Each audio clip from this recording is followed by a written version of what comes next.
ஓம் தோப்புக்கரணம் போட்டு வந்தோம் பிள்ளையாரே, தலையில் குட்டுகளும் குட்டி வந்தோம் பிள்ளையாரே. வேளமுகம் கொண்டவனே பிள்ளையாரே, வேளமுகம் கொண்டவனே பிள்ளையாரே, மக்கள் வேதனைகள் தீர்த்து வைப்பான் பிள்ளையாரே, மக்கள் வேதனைகள் தீர்த்து வைப்பார் பிள்ளையாரே. தோப்புக்கரணம் போட்டு வந்தோம் பிள்ளையாரே, தலையில் குட்டுகளும் குட்டி வந்தோம் பிள்ளையாரே. மஞ்சளிலே பிடித்து வைத்தோம் பிள்ளையாரே, ஐயா மஞ்சளிலே பிடித்து வைத்தோம் பிள்ளையாரே, வாழ்வில் மங்களத்தை தந்திடுவார் பிள்ளையாரே, வாழ்வில் மங்களத்தை தந்திடுவார் பிள்ளையாரே. தோப்புக்கரணம் போட்டு வந்தோம் பிள்ளையாரே, தலையில் குட்டுகளும் குட்டி வந்தோம் பிள்ளையாரே. ஓம் நமச்சிவாய. மேன்மைகள் சைவ நீதி விளங்குக உலகமெல்லாம். நோயற்ற வாழ்வே குறைவற்ற செல்வம். அந்த நோய் நொடிகள் இல்லாத வாழ்வு இந்த உலக மக்கள் எல்லோரும் வாழ வேண்டும் என்று கலியுகத்தின் காந்தமலை ஜோதியாகிய சபரிமலை சுவாமி ஐயப்பனுடைய திருவடிகளை சிறந்தாழ்த்தி டான் தமிழொலி ஓம் தொலைக்காட்சி நேயர்கள் அனைவருக்கும் சர்வதேச இந்து மத குருபீடம் அகில இலங்கை சபரிமலை ஸ்ரீ சாஸ்தாபுரத்தின் சார்பில் இனிய வணக்கங்களும் நல்லாசிகளும். என்றும் மங்களகரமான பராபவ வருஷம் வைகாசி மாதம் 6ஆம் நாள் 20/5/2026 புதன்கிழமை. இன்று மலர்ந்திருக்கின்ற இன்றைய பொழுதும் நம் எல்லோருடைய வாழ்விலும் எல்லா விதமான சிறப்புகளும் வெற்றிகளும் கிடைக்க வேண்டும்.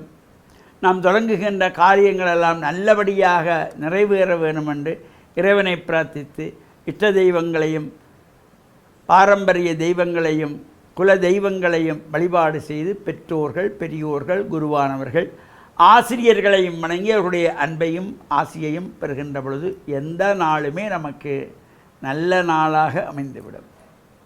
இன்று புத வாரம் என்று போற்றப்படுகின்ற புதன்கிழமை.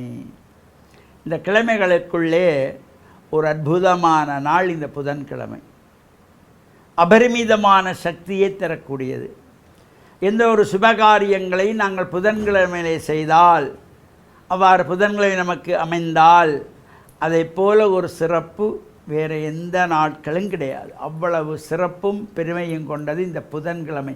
அதனாலே தான் பொன் கிடைத்தாலும் புதன் கிடைக்காது என்ற ஒரு முதுமொழி சொல்லிக்கொள்வார்கள். அந்த புதன்கிழமை அமைவது என்பது கிடைத்தால் என்ன கஷ்டம். நமக்கு ஒரு முகூர்த்தம் பார்க்கிற பொழுது திதி வார நட்சத்திர யோக கரணங்கள் என்ற இந்த 5 உறுப்புகள், அதுதான் பஞ்ச அங்கம் என்று சொல்வது. இந்த 5ம் ஒன்று சேர ஒரு முகூர்த்தத்துக்கு வர வேண்டும். அவ்வாறு அந்த திதியோடு அந்த நட்சத்திரத்தோடு இந்த வாரம் புதவாரம் புதன்கிழமை அமைந்தால் அது ஒரு சிறப்பானது, நல்ல சக்தியை தரக்கூடியது.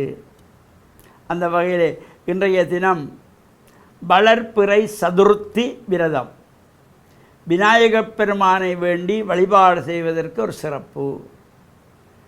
அமாவாசை வந்து 4ஆவது நாள் வளர்பிறை சதுர்த்தி. இந்த சதுர்த்தி விரத பூஜை வழிபாடுகள் விநாயகர் ஆலயங்களிலே சிறப்பாக நடைபெறுகின்ற பொழுது அங்கு நாமும் சென்று பிரார்த்தனைகள் செய்வது. ஆலயங்களுக்கு செல்லுகின்ற பொழுது நாம் வெறுங்கையோடு செல்லக்கூடாது. இப்போ சதுர்த்தி நாளிலே பிள்ளையார் கோயிலுக்கு போகிறோமா, நம்மாலே முடிந்தது மலையளவு சுவாமிக்கு திணையளவு புஷ்பம் என்றார்கள். நமக்கு எது முடிகிறதோ ஒரு செம்பிலே பால் கொண்டு போய் அபிஷேகத்துக்கு கொடுக்கலாம், அல்லது இளநீர் ஒன்றை கொண்டு அபிஷேகத்துக்கு கொடுக்கலாம். அதுவும் முடியலையா, தோட்டத்திலே வீட்டிலே மலர்கின்ற மலர்களை பறித்து சுத்தமாக மஞ்சத்தண்ணி தெளித்து கொண்டு போய் பூஜை கொடுக்கலாம். அதுவும் முடியலையா, அருகம்புல் வளவிலே வாசலிலே செழித்து நிற்கின்ற இந்த அருகம்புற்களை எடுத்து அழகாக அதனை எல்லாம் மஞ்சள் தண்ணி தெளித்து கொண்டு போய் விநாயகருக்கு அர்ச்சனை கொடுக்கின்ற பொழுதிலும் எல்லா சிறப்புகளும் கிடைக்கும். இந்த சதுர்த்தியிலே விநாயகப் பெருமானுக்கு பிரீதியான மோதகம், கொழுக்கட்டை, அவல், பால், எள்ளுருண்டை இவையெல்லாம் நிவேதனமாக வைத்து பிரார்த்தனை செய்கின்ற பொழுதிலும் எல்லா விதமான விக்னங்களையும் தீர்க்கக்கூடிய விநாயகப் பெருமான் வருகின்ற வினைகளை எல்லாம் வேரோடு களைபவன் விநாயகன். அந்த விநாயகனை நாம் வழிபாடு செய்து இறையருளையும் பெற்று மண்ணில் நல்ல வண்ணம் வாழ டான் தமிழொலி ஓம் தொலைக்காட்சி நேயர்கள் அனைவருக்கும் சர்வதேச இந்து மத குறிப்பீடம் அகில இலங்கை சபரிமலை ஸ்ரீ சாஸ்தாபுரத்தின் சார்பில் நல்ல ஆசிகளை கூறிக்கொள்வதில் மனமகிழ்வு கொள்கிறோம். சர்வே ஜனாக சுகினோ பவந்து சமஸ்த சன்மங்களானி சந்து சுபம்.